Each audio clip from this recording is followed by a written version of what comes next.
Peep game. The movie starts with MI6 doing a raid to secure a virus that can liquefy your organs from the inside out. And they got Vanessa Kirby throwing 3 grown men around like paperweights. Till Idris Elba pulls up dressed like 2007 Raphael. With the all-black fit, bro must think he's wearing the symbiote. Whole spiritual pressure in the room changed when he walked in. One of the officers is screaming at Gang to stop resisting, but he politely declined and uses his cyberware to see shit like his attack probability and finger pressure. And I don't need a scanner to tell you that. There's a sparkle in his eye like he smelled a dark skin enter the building. But they don't get the chance because they all get boomed in less than 5 seconds because Idris is basically the Winter Soldier in this movie. Starts folding steel doors with his fist to obtain a virus that he ultimately fails to get. This is because, for whatever reason, Vanessa Kirby injects herself with the virus. You know, the one that liquefies organs? And it's all kept in a capsule so it won't poison her. But I still don't understand the reason of injecting it in the first place. But those aren't the main characters of the movie. They are. As we get a look into the average day in their life, and they try to make it incredibly clear that they are exact opposites. To the point it comes off as like a Facebook post. Wanna be Naruto and Sasuke so bad. Maybe they should just take the curse mark off of Dwayne and put it on Jason. One drives a pickup, the other drives a sports car. One is Samoan, the other's a redcoat. But one thing they have in common is that they're both federal agents that complete the daily tasks of their jobs in damn near the same exact way. Jason pulls up to the function with a bottle of champagne, tries to talk his way out of it, but they start swinging before he can get a word in. But he single-handedly squad wipes a room full of goons. Whole time doing unnecessary techniques to protect his bottle, doing tricks on it like this shit holds the elixir of life. And right after he's done folding the guards, he compliments the bottle's durability before breaking that shit himself. Oh nah, they titled this shit wrong. This is Aura Farming the movie. And Dwayne is no better, knocking niggas into the next room with single uppercuts. Who does he think he is, Doomfist? Another thing that they have in common is they love to torture niggas for information. You can see in the way Jason Statham moves his lower forehead that he's kind of aroused by the scene. You're gonna tell me to get some hanging you out. Kill that boy! Kill that boy!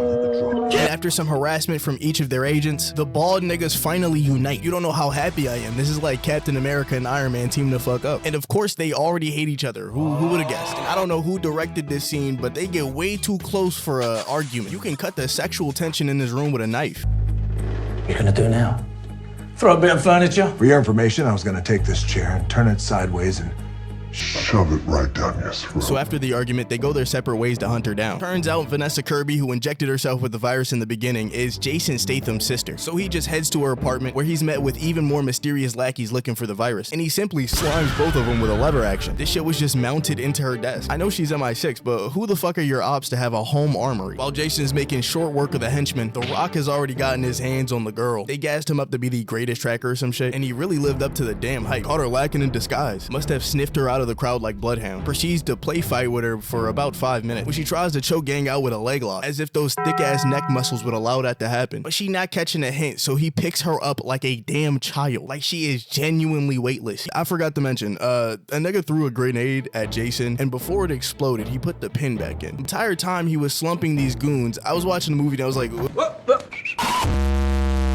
movie just would have been Fast and Furious presents Hobbs. Dwayne takes Vanessa Kirby back to the DHS office, and it must be something about the Shaw bloodline, because he picks up right where they left off with the sexual tension. He's hitting his sister with game I didn't know existed, shooting shots I didn't know could be made. My guy is hitting green jumpers in an interrogation room. Do you like to dance? No, I don't. No. I was thinking about the tango, where it takes two. Yeah, I don't know that one. Either way, the music started, so let's see what kind of rhythm you have. I told you, I've no idea what you're talking about. okay, that hurt. You just stepped on my toes. It didn't feel good. Let's try it again. Steps out for just a second to talk to his daughter while she is demolishing this random in the background. This glass must be soundproof as fuck. Bro is in here screaming for his life as he's getting WWE finishers hit on him. Dwayne comes back in the room to find that she took the gun from the officer, yokes him up like Sonya Blade and then points the barrel at his forehead. But he calls her bluff, saying he eats bullets for breakfast, lunch, and dinner. Anything but a balanced diet. I've seen this nigga's cheat meals. But Jason walks in with the blick drawn, tells him to get his greasy sausage fingers off his sister. Now they're in a 3-way standoff and none of them like each other, giving Idris Elba a chance to catch them all off guard, breaching a federal building like 50 stories off the ground. And they're not taking any prisoners. They come out booming from the start. Takes Vanessa Kirby and hits one of the greatest maneuvers I've seen put to screen. This movie has these 3 farming harder than a Chinese peasant in the 18th century. They run through fully armored guards like it's nothing. And Dwayne suggests they just jump on the ropes and slide down with them. Now, Jason agrees, but as soon as he jumps down, he just takes the elevator. Because not everybody has that type of godlike power. But I love that they added the detail of him looking around for the elevator while he's agreeing to do that shit. And when I said Dwayne has superhuman abilities, I was not exaggerating.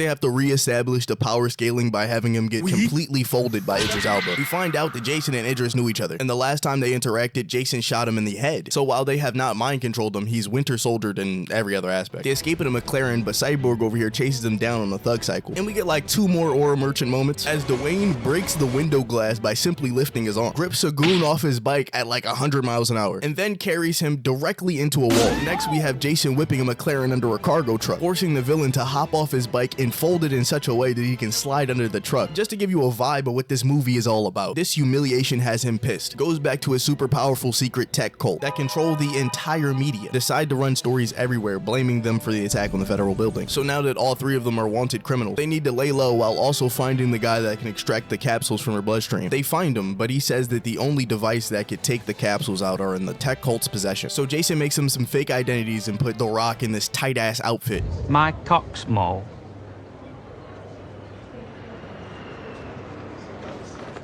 I go by Michael. All to get to Russia. Jason has a baddie waiting for him, ready to carry out any plan. And they come up with a strategy that gets spammed for the rest of the movie. When these 2 were kids, they would constantly hit licks. And one of their strategies is called the Mick Jagger, where one person distracts and the other person attacks. And all they do is find a new way to mix and match this strategy for the rest of the film. The first step is to hand Vanessa over to the enemy, where they'll take her directly to the extraction machine. The second step is for the duo to drop out of the battle bus and brute forcing their way through the base. Then comes the third step. I'm impressed that you even got in here.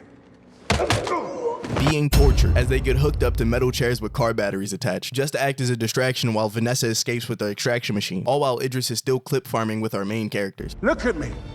I'm Black Superman. Wait. I think we should join. Said some really compelling things. And I mean, that Black Superman thing, it really got me. I love that. Unfortunately cut short not by Vanessa Kirby, who picked up a gun that has a fingerprint reader on it, but the guy who made the virus with a flamethrower. And if he's Black Superman, fire must be his kryptonite. How does a flamethrower push you 20 feet across the room? Another cool chase scene, and they escape, but the extraction machine is broken. So in another day or 2, there's nothing stopping the capsule from dissolving in her blood, liquefying her organs like Super Ebola. So with the machine broken, the team only has one option.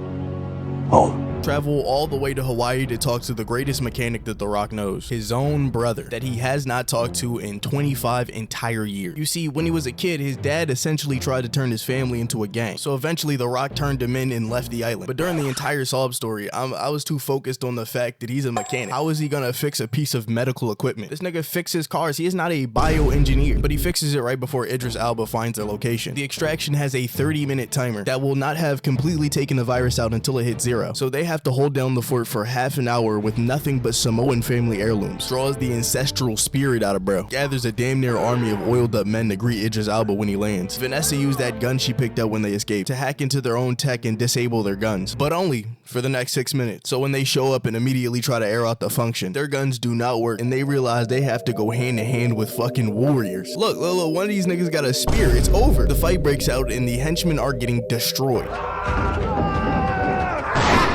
while Vanessa is quietly getting kidnapped at the edge of the fight. So her brother steps in to dispatch this guard, who is clutching his firearm as if that shit works. Vanessa gets captured, but they follow the helicopter in a car. And now it's time for the third and final chase scene of the movie, where we get the last Herculean feat The Rock pulls off before the boss fight. During the chase, Idris Elba tries to fly off with the loot. So The Rock takes a chain winch from the back of the truck and throws that bitch around one of the wings. You might be asking, how are they going to counter the upward momentum of the helicopter? Well, that's simple. They just daisy chain a bunch of vehicles together while driving. Truly an elegant solution. And I know what you're thinking. What if the helicopter just drives off the side of the island? All of them have rocket thrusters installed right next to their exhaust. All this tomfoolery causes the helicopter to crash while Vanessa Kirby is still in it. Somehow everybody survives relatively unharmed, despite how absolutely brutal this crash scene looks. Like, you can make a case for him. He took the super soldier serum. But how is she still in one piece? Not even the random henchman is dead. Nigga got slapped awake out of a coma from a plane crash, then forced on a guard duty with a concussion. My nigga could not catch a break. While this guy guards Vanessa until the timer is up, Idris Elba faces off against 2 of the baddest, baldest men on the planet. You can tell this fight is about to bring out 120% of their potential. Too bad Idris Elba's technique is far too powerful. They genuinely get the dog shit kicked out of them, getting smacked silly with helicopter parts. And the only way to stop him is to pull another Mick Jagger, taking turns getting chin checks so the other can get a sneak shot off, quickly turning the tide of the fight, beating the shit out of Idris Elba. Out here moving like the Godskin duo. Look at how they broke his back with this Mortal Kombat finisher. His spine must be made of vibranium. How is bro even standing up? With all the commotion during the fight, Vanessa Kirby chokes out her captor because that nigga was dozing off from the multiple head injuries, giving the three main characters an opportunity to stand there, while The Rock tells the antagonist the reason that he lost. We have parts. After his tragic defeat, the secret organization no longer has any use for him, so they shut down his body, letting him drop into the ocean, while also trying to tease a little sequel that will never be made. And everybody, I mean everybody, has a happily ever after, and that's how it ends. This movie is basically a compilation of loosely connected fight scenes, and honestly, that's kind of fucking peak. Their one and only job was to entertain my lizard brain for like 2 hours with some violence, and they goddamn succeeded. And if you got to the end of the video, you would probably like this one on screen right here. Besides that,